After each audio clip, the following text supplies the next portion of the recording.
নমস্কার বন্ধুরা, আমাদের ইউটিউব চ্যানেলে আপনাদের সবাইকে স্বাগত জানাই।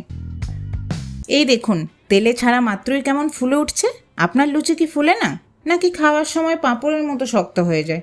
ডোন্ট ওয়ারি, আজ আমি আপনাদের সব সিক্রেট ট্রিক্স শিখিয়ে দেবো, তাই আপনার লুচিও হয় ঠিক এইরকম ফুলকু আর নরম। আমাকে না অনেকেই জিজ্ঞাসা করে থাকেন যে দিদি, আমাদের লুচি ফুলে না কেন? তাদেরকে আমি বলবো, লুচি ফোলার জন্য যেটা দরকার সেটা হলো ঠিকঠাক ময়ান। ভিডিওটা লাস্ট পর্যন্ত মন দিয়ে দেখুন। আজই আপনি বালিশের মতো ফুলকু লুচি বানিয়ে না পাড়া প্রতিবেশীকে একদম অবাক করে দিতে পারবেন। তাহলে চলুন রান্নাটা করা যাক। ফুলকু লুচি বানানোর জন্য সবার প্রথমেই আমি এখানে একটা বাটিতে ময়দা নিয়ে নিলাম।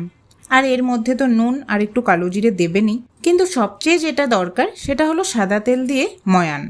ময়ান দেওয়াটা কিন্তু হবে ঠিক বিয়ে বাড়ির ঠাকুমাদের আদরের মতো, খুব একটা বেশিও না আবার খুব একটা কমও না।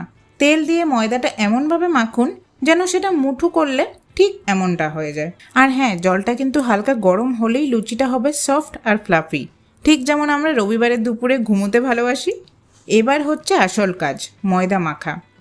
এই সময়টা আপনার যত রাগ আছে সব ময়দার উপর বার করে দিন, কিন্তু মনে রাখবেন লুচির ডো যেন খুব একটা নরম না হয়, আবার খুব শক্তও না হয়। বেশ একটু টাইট করে মাখুন, তারপর একটু তেল মাখিয়ে 15 মিনিট মতো রেস্ট দিয়ে দিন। বেচারা ময়দাটাও একটু পাওয়ার নেপ নিয়ে নিক। দেখুন 15 মিনিট পর ময়দাটা কিন্তু অনেকটা নরম হয়ে গেছে। এইবারে আমি ছোট ছোট করে লেচি কেটে নিলাম। এবার হলো লুচি বেলার পালা। যাদের লুচি ইন্ডিয়া বা অস্ট্রেলিয়ার ম্যাপের মতো হয় না, তাদের বলি, পেটের মধ্যে একবার চলে গেলে সবই সমান। কিন্তু পারফেক্ট গোল করতে চাইলে চাকিতে একটু তেল মাখিয়ে নিন আর হালকা হাতে বেলুন। আরেকটি ছোট্ট টিপস, লুচি বেলার সময় বেশি ঘষাঘষি করলে সে কিন্তু রাগ করে ফুলবেই না। এক এক করে আমি সব লুচিগুলো বেলে নিচ্ছি। তাহলে এই আমাদের লুচি বেলা হয়ে গেল। এবার কড়াইতে তেল দিয়ে গরম হতে দিলাম। তেল যখন খুব গরম হয়ে যাবে, মানে একদম যখন ধোঁয়া উঠবে তেল থেকে, তখনই কিন্তু লুচি তেলের মধ্যে ছাড়তে হবে।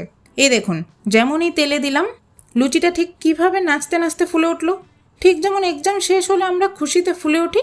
তাহলে দেখুন সব লুচিগুলো একেবারে ফুটবলের মতো গোল আর বালিশের মতো নরম। তো বন্ধুরা, তৈরি হয়ে গেল তো আমাদের পারফেক্ট ফুলকু লুচি। এবার আপনি কতগুলো খেতে পারবেন সেটা কিন্তু সম্পূর্ণ আপনার উপর। রেসিপিটি যদি ভালো লেগে থাকে তাহলে ভিডিওটি একটি লাইক করে দিন, আর যারা এখনও লুচি ফুলাতে পারেন না তাদের সাথে একটু শেয়ার করে দিন।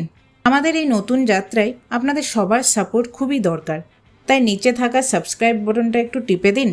দেখা হবে তাহলে পরের ভিডিওতে। ততদিন ভালো থাকুন আর খুব খাওয়া দাওয়া করুন। টাটা।